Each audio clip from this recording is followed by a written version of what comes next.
इस ब्रह्मांड में कई प्रेम कहानियां मौजूद हैं। कुछ प्रेम कहानियां तो ऐसी हैं जो पूरी तरह से विचित्र हैं, जिन पर यकीन करना आज के युग में थोड़ा मुश्किल होता है, लेकिन मान्यताओं के अनुसार ये सत्य है। पौराणिक कथाओं के अनुसार ऐसी ही प्रेम कहानी थी श्री कृष्ण के बड़े भाई बलराम की, जिनका विवाह रेवती से हुआ था। रेवती महाराज रेवतक की पुत्री थीं और उनका जन्म दिव्य अग्नि से हुआ था। रेवती न केवल अत्यंत सुंदर थीं, बल्कि शील गुणों से संपन्न भी थीं। जब वो विवाह योग्य हुईं, तो उन्होंने निर्णय किया कि वो विवाह केवल उसी व्यक्ति से करेंगी जो दुनिया में सबसे बलशाली होगा। इस इच्छा को पूरा करने के लिए राजा रेवतक ने सबसे शक्तिशाली व्यक्ति की तलाश शुरू की, लेकिन उन्हें धरती पर कोई भी ऐसा व्यक्ति नहीं मिला।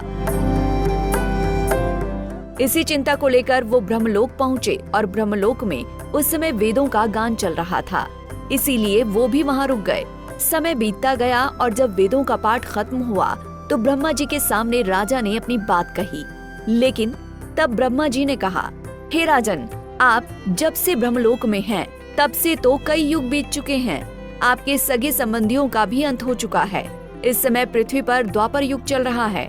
वहाँ स्वयं साक्षात विष्णु भगवान ने श्री कृष्ण के रूप में अवतार लिया है और उनके भाई बलराम भी हैं, जो शेषनाग के अवतार हैं। राजन, आपको बलराम से सुयोग्य वर रेवती के लिए पृथ्वी पर मिलना मुश्किल है, अतः रेवती का विवाह बलराम से कीजिए।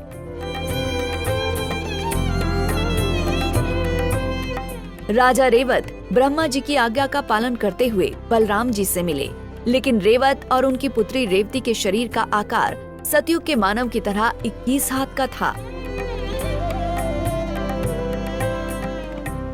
ऐसे में बलराम ने अपने हल को रेवती के सिर पर रख दिया और रेवती के शरीर का आकार द्वापर युग के उस समय मौजूद मनुष्य की तरह यानी 7 हाथ का हो गया।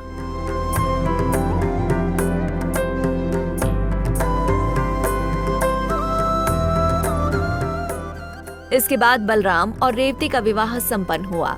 पौराणिक तथ्यों के अनुसार सतयुग में मानव की ऊंचाई 21 हाथ, त्रेता युग में 14 हाथ, द्वापर युग में 7 हाथ और कलयुग में मनुष्य के शरीर का आकार 3.5 हाथ यानी 6 फीट है।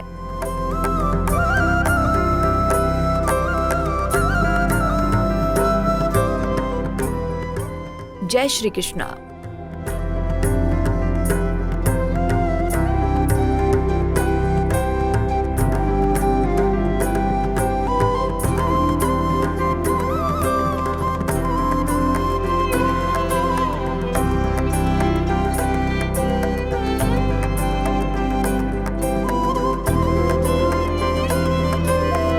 ऐसे ही और वीडियोस के लिए आप नारी के पेज को YouTube पर सब्सक्राइब, फेसबुक पर लाइक